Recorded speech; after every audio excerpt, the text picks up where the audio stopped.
তাই হয়েছে কিনা তাই তো বলছেন। আপনি অবগত আছেন যে কোনো দেশের বিচার ব্যবস্থায়, সেটা যে কোনো আইনের আন্ডারে বিচার হোক না কেন, একটা অন্তর্বর্তী সময়ে কিছু একটা করার সুযোগ থাকে, সেটা প্রয়োজন পড়ে।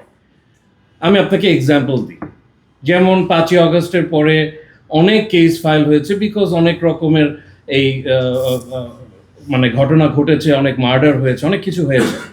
সেখানে যতগুলো কেস হয়েছে, আমরা এই গভর্নমেন্টকে কিন্তু দেখছি, ল এনফোর্সমেন্টকে, যে অনেক কয়টা আসলে দেখা যাচ্ছে যে নির্দোষ প্রমাণিত হচ্ছে, কিন্তু তারা কিন্তু অনেক সময় অ্যারেস্ট হয়েছে, তারা জেল খেটেছে, আবার বেইলও পেয়েছে। আপনি যদি এখন বলেন যে তাদেরকে যে মাসকে মাস জেল খাটলো, তাহলে তাদেরকে এখন টাকা দেন, মনিটারি কম্পেনসেশন, আপনি এটাই বলছেন কেন? আমি বলি আপনাকে যে সেটাও আপনার দৃষ্টিতে, আপনার থিওরিতে ওইটাও কিন্তু একটা সাজা। একটা মানুষকে যখন সে বিচারাধীন থাকে তখন তাকে জেল খাটতে হতে পারে। নাও দ্য কোয়েশ্চেন ইজ, এই যে জেলটা খাটছে কেন, ওয়াই? সবাই কিন্তু জেল খাটছে না, কেন কিছু মানুষ সাজা হবার আগেই জেল খাটছে? That is a measure required. উনি বারবার যেটা বলবার চেষ্টা করছে যে এটি একটি সাজা না, এটি একটি সেফটি মেজার, যেটা বিপিএল এবং স্পেশালি 12 বিপিএল এর জন্য প্রয়োজন।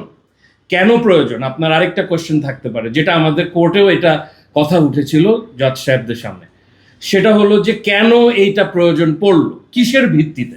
এটা কি 2 রাতে বা 2 দিনে বা 1 পলকে এই ডিসিশনটা হলো? Answer is no. উনিও সেটা বলেছে যে একটি ইন্ডিপেন্ডেন্ট ইনকোয়ারি কমিটি 900 পেজের রিপোর্ট দিয়েছে, যেখানে 60 জনকে তারা ইন্টারভিউ করেছে, ইনক্লুডিং দোজ সাসপেক্টস।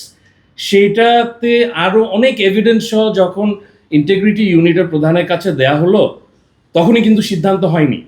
তখন integrity unit took some time, almost 2 to 3 weeks এটার উপর রিভিউ করা। তারপর উনি মনে করেছেন যে এই প্রিভেনশন, এই সেফটি মেজারটা প্রয়োজন। ওই যে আপনার সাথে আমি কথা যেটা মিলিয়ে দিলাম, যে বিচারাধীন থাকা অবস্থায় 5 জন অ্যাকিউজডের মধ্যে 2 জন কিন্তু জেল থাকতে পারে, সেটা প্রয়োজন পড়লে, প্রয়োজন এখন পড়েছে বলেই উনি বিশ্বাস করে, উনি আমাদের বিপিএল গভর্নিং কাউন্সিলকে রেকমেন্ড করেছে যে তাকে ইনভাইট না করার জন্য। এখন একটা কথা আবার ক্লিয়ার করি, these 9 players were not the only ones excluded. There are অনেক players, I don't know the exact figure, but অনেক প্লেয়ার্স অ্যাপ্লাই করেছে। সবাইকে কি বিপিএল এর লিস্টে আনা হয়েছে, অকশন লিস্টে? Answer is no. এটা বিপিএল না, অনেকে না কম না ইনক্লুড করেছে, অনেকে অ্যাপ্লাই করেছে যাদেরকে ইনভাইট করা হয়। ইটস ইনভাইটেশন, এটা ইনভাইট করা হয়নি। এইটাতে একটি সেফটি মেজার হিসেবে এটাকে প্রপোজ করা হয়েছে এবং এটা মনে করেছে উনি।